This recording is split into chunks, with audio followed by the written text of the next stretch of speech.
सभी को नमस्कार। आज के इस मॉड्यूल में वैशेषिक दर्शन के अनित्य द्रव्य जल के विषय में पढ़ेंगे।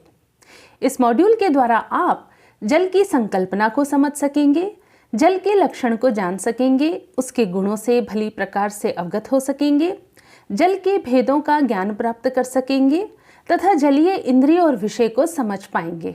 तो आइए प्रारंभ करते हैं। जल की संकल्पना। जलमेव जीवनम। यह तो हम सभी जानते हैं कि पृथ्वी पर उपलब्ध विभिन्न संसाधनों में से एक बहुमूल्य संसाधन जल है, जो सभी जीवों के जीने का आधार होता है। हमारी धरती का लगभग 3/4 भाग जल से ही घिरा हुआ है। जल पर ही पूरी सृष्टि निर्भर करती है और इसी जल को ही दर्शन की दृष्टि में, विशेषतः वैशेषिक दर्शन के परिप्रेक्ष्य में, पृथ्वी के बाद अनित्य द्रव्य की श्रेणी में द्वितीय द्रव्य के रूप में देखा जाता है।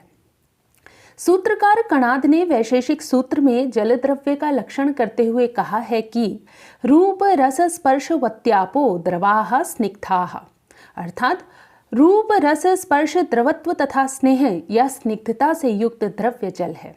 इसी प्रकार शिवादित्य ने सप्तपदार्थी में जल का लक्षण करते हुए कहा है अप्त्व जाति मत्य शीत स्पर्शवत्य आपः, अर्थात जलत्व जाति से युक्त तथा शीत स्पर्श वाला जल होता है। उदयनाचार्य ने भी लक्षणावली में कहा है कि पृथ्वी वृत्तित्व रहित हिमकरका वृत्ति जाति मत जलम, अर्थात जल वह द्रव्य है जिसमें हिम, करका आदि में पाए जाने वाली जाति रहती है, किंतु वह जाति अन्य किसी द्रव्य जैसे पृथ्वी में नहीं पाई जाती। प्रशस्तपाद भाष्य के सेतु व्याख्याकार पद्मनाभ मिश्र ने भी इसी भांति जल के अनेक लक्षण किए हैं। जैसे जल वह द्रव्य है जिसमें एक द्रव्य को दूसरे से अलग करने वाली उपाधि विद्यमान रहती है, या यूं कह सकते हैं कि जल वह है जिसमें अभास्वर शुक्ल रूप पाया जाता है। दूसरे शब्दों में कहें तो जल वह है जिसका शुक्ल रूप के अतिरिक्त कोई समानाधिकरण नहीं तथा जिसमें अपाकज अभास्वर शुक्ल रूप पाया जाता है। किंतु वस्तुतः शीत स्पर्श वत्व ही जल का स्वरूप बोधक लक्षण है। अन्नम भट्ट ने तर्क संग्रह में शीत स्पर्शवान द्रव्य को ही जल कहा है, शीत स्पर्श वत्यापः। सांख्य दर्शन के अनुसार शब्द स्पर्श रूप रस तन्मात्राओं से जल उत्पन्न होता है। तर्क भाषा के अनुसार जलत्व जाति ही जल का लक्षण है और न्यायिक स्नेहत्व को जल का विशेष गुण मानते हैं। किंतु वैशेषिक सूत्रों के अर्वाचीन भाष्यकार चंद्रकांत तर्कालंकार ने जल का लक्षण सर्वथा भिन्न प्रकार से किया है, जो कि आधुनिक वैज्ञानिक दृष्टिकोण से प्रभावित प्रतीत होता है। आधुनिक वैज्ञानिक जलीय परमाणु नहीं मानते, क्योंकि उनके मत में जल कोई स्वतंत्र द्रव्य नहीं है। वह तो केवल 2 वायु हाइड्रोजन और ऑक्सीजन के सहयोग से मिश्रित तत्व है, जिसे हम अंग्रेजी में H+O2 HO2 कहते हैं।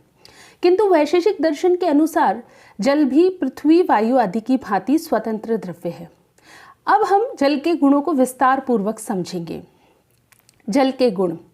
जल के गुणों का उल्लेख करते हुए प्रशस्त पाद कहते हैं कि जल में रूप, रस, स्पर्श, द्रवत्व, स्नेह, संख्या, परिमाण, पृथक्त्व, संयोग, विभाग, अपरत्व, परत्व, गुरुत्व तथा संस्कार, ये 14 गुण पाए जाते हैं। इसमें रूप, रस, स्पर्श, द्रवत्व तथा स्नेह या स्निग्धता जल के वैसे गुण हैं जो अन्य द्रव्यों के व्यवच्छेदक हैं, अर्थात उनमें उपलब्ध नहीं है। इन्हीं द्रव्याने व्यवच्छेदक गुणों की संक्षिप्त व्याख्या हम इस प्रकार देखेंगे। तो इसमें सर्वप्रथम आता है रूप। तो प्रशस्त पाद के अनुसार अभास्वर शुक्ल रूप जल का स्वाभाविक वर्ण है और किरणावलीकार ने भी इसे स्पष्ट करते हुए कहा है कि असंख्य बार अग्नि संयोग होने पर भी जल का रूप बदलता नहीं है, जबकि पार्थिव पटिया, स्फटिक मणि आदि का शुक्ल रूप अग्नि के संयोग से यानी पकने से परिवर्तित हो जाता है। दूसरी ओर तेज का शुक्ल रूप यद्यपि परिवर्तित नहीं होता, किंतु वह भास्वर शुक्ल होता है। अतः जल का अभास्वर शुक्ल रूप जलत्व व्यवस्था का विशेष हेतु है। उसका ये वैशिष्ट्य पृथ्वी के रूप की पाकजत्व प्रवृत्ति तथा तेज के रूप की भास्वरता से ही सूचित हो जाता है। इससे यह भी स्पष्ट हो जाता है कि जल का रूप अभास्वर तो है ही, अपाकज भी है। उसे उबालने से उसमें पाए जाने वाले पार्थिव अंश ही पकते हैं। इस प्रकार यह सिद्ध हो जाता है कि वैशेषिक दर्शन के अनुसार जल का रूप अपाकज अभास्वर शुक्ल माना गया है। अब इस स्थल पर वैशेषिक दर्शन के अनेक ग्रंथों में पूर्व पक्ष की ओर से यह शंका उपस्थित की गई है कि जल का रूप केवल अभास्वर शुक्ल है। यह कैसे माना जा सकता है? चूंकि गंगा, यमुना, कृष्णा, गोदावरी इत्यादि नदियों का जल तो नीला, मटमैला, सफ़ेद इत्यादि दिखाई पड़ता है। तो इसी प्रकार फलों तथा सब्जियों में और फूलों का रस भी विभिन्न प्रकार के रंगों का दिखाई पड़ता है। अतः जल में केवल अभास्वर शुक्ल रूप मानना संगत प्रतीत नहीं होता। तो उक्त शंका का समाधान प्रायः सभी वैशेषिक दार्शनिकों ने एक मत से इस प्रकार किया है कि वस्तुतः जल का अपना स्वाभाविक रूप अभास्वर शुक्ल ही है, किंतु गंगा, जमुना, कालिंदी इत्यादि में जो मटमैला रूप दिखाई देता है, जो नीला सफ़ेद रंग जल में भासित होता है, वह उसमें पाए जाने वाले पार्थिव कणों के संयोग से जन्य होने के कारण औपाधिक ही होता है, वह उसका रंग नहीं होता है। इसी तरह हम रस को देखें तो वैशेषिक दर्शन के अनुसार जल में केवल मधुर रस ही पाया जाता है, या इसे हम दूसरे शब्दों में कहें तो मधुर रस जल का स्वाभाविक गुण है। उदयनाचार्य ने भी यह स्पष्ट किया है कि पार्थिव मधुर वस्तुओं जैसे दूध या शर्करा को यदि पकाया जाए तो उनका मधुर स्वाद कुछ बदल जाता है, किंतु जल को चाहे जितना अग्नि से संयोग दिया जाए उसका माधुर्य अपरिवर्तित ही रहता है। अतः यह सिद्ध होता है कि जल का रस केवल मधुर ही होता है, और इस पर पूर्व पक्षी की कुछ शंका उत्पन्न होती है, और यह शंका होना वैसे स्वाभाविक भी है, क्योंकि जल की मधुरता का क्या प्रमाण है? क्योंकि प्रत्यक्ष से तो जल में किसी रस का अनुभव होता ही नहीं है। साथ ही समुद्र का जल खारा होता है, ऐसे ही नींबू का रस खट्टा होता है। अतः मधुर रस जल में नहीं माना जा सकता, क्योंकि अलग अलग तत्वों में अलग अलग तरह का रस का स्वाद निहित होता है। इस पर न्याय लीलावतीकार ने इस आक्षेप को इस प्रकार से उल्लेखित किया है कि जल मधुर है, ऐसा लौकिक प्रतीति न होने के कारण जल में केवल मधुर ही रस मानना संगत प्रतीत नहीं होता है। तो पूर्व पक्षियों की शंका पर सिद्धांत पक्ष ने इस तरह का समाधान दिया है। उदयनाचार्य ने उक्त शंका का समाधान करते हुए कहा है कि वास्तव में जल का रस मधुर ही होता है, और उसमें पाए जाने वाले ही अवांतर स्वाद जैसे समुद्र के जल का खारापन उसमें संयुक्त पार्थिव द्रव्यों के कारण होता है। अतः वे वस्तुतः जल के नहीं, पृथ्वी के ही गुण होते हैं। अन्यथा वही समुद्र आदि का जल जब मेघों द्वारा ग्रहण कर लिया जाता है और पुनः वर्षा के रूप में बरसता है तो वह मधुर क्यों होता है? श्रीधराचार्य ने भी उक्त आक्षेप का उत्तर इसी प्रकार दिया है कि माधुर्य गुण आपेक्षिक होता है, वो रिलेटिव होता है। किसी वस्तु में बहुत मिठास होती है और किसी में कम।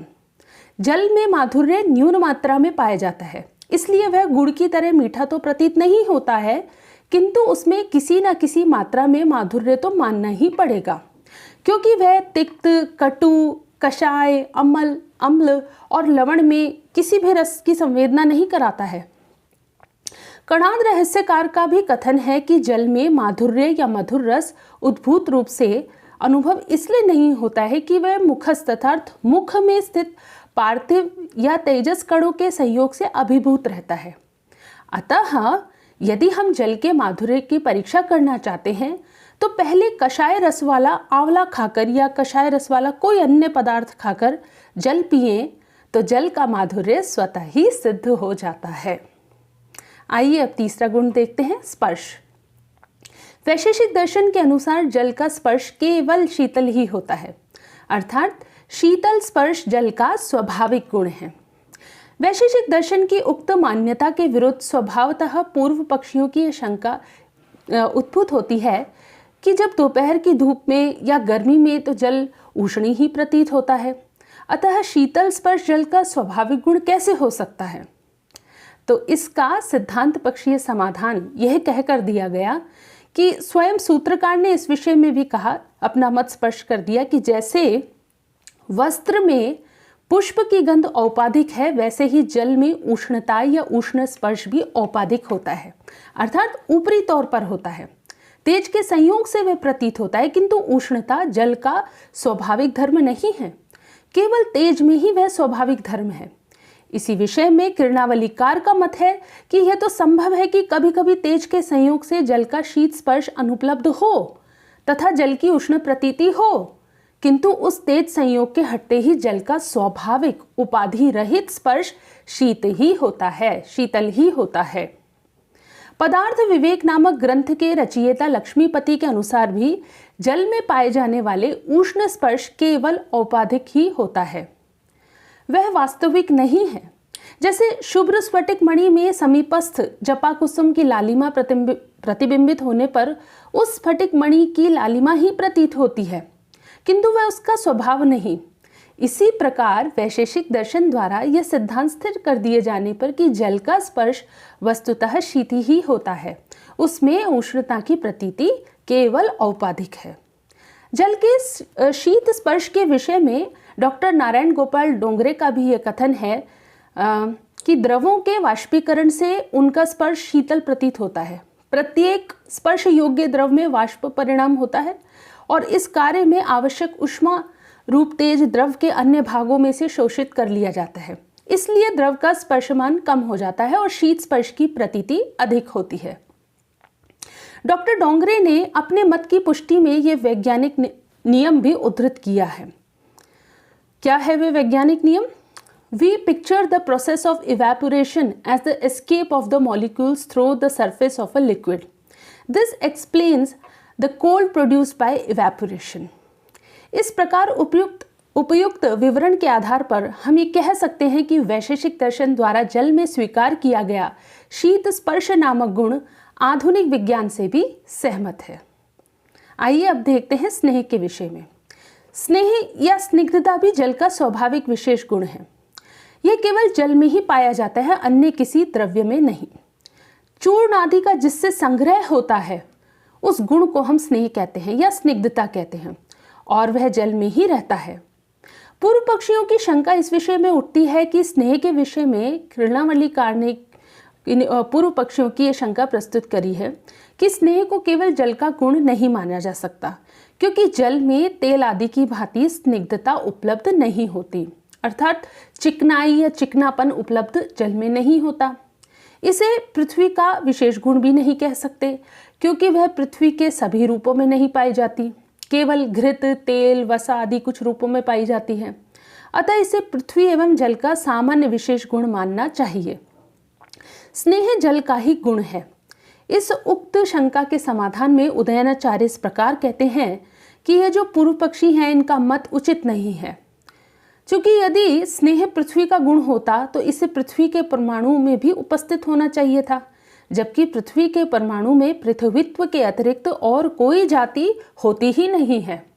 और जहाँ तक घृत आदि में स्निग्धता या चिकनाहट का प्रश्न है, वह स्वाभाविक नहीं है, अपितु किसी अन्य कारणवश है। जैसे सुवर्ण में गुरुत्व जो पार्थिव कणों के सहयोग से पाया जाता है। यदि स्निग्धता जल का गुण ना होता तो आटा, चीनी या अन्य कोई भी चूर्ण जैसे मैदा हो गया, बेसन इत्यादि पिंडी भाव को वह प्राप्त ना होता। यह पिंडी भाव अर्थात उस चीज का बंधना जल की स्निग्धता तथा द्रवत्व या तरलता, इन दोनों गुणों के कारण ही संभव हो पाता है। यदि कहा जाए कि केवल द्रवत्व ही पिंडी भाव का हेतु है, तो जब शीशा, सोना आदि पिघलाए जाते हैं तब उनकी तरलता से बालू आदि का पिंड बन जाना चाहिए, किंतु वह असंभव है। अतः स्नेह केवल जल का ही असाधारण विशेष गुण है। अब देखते हैं द्रवत्व के विषय में।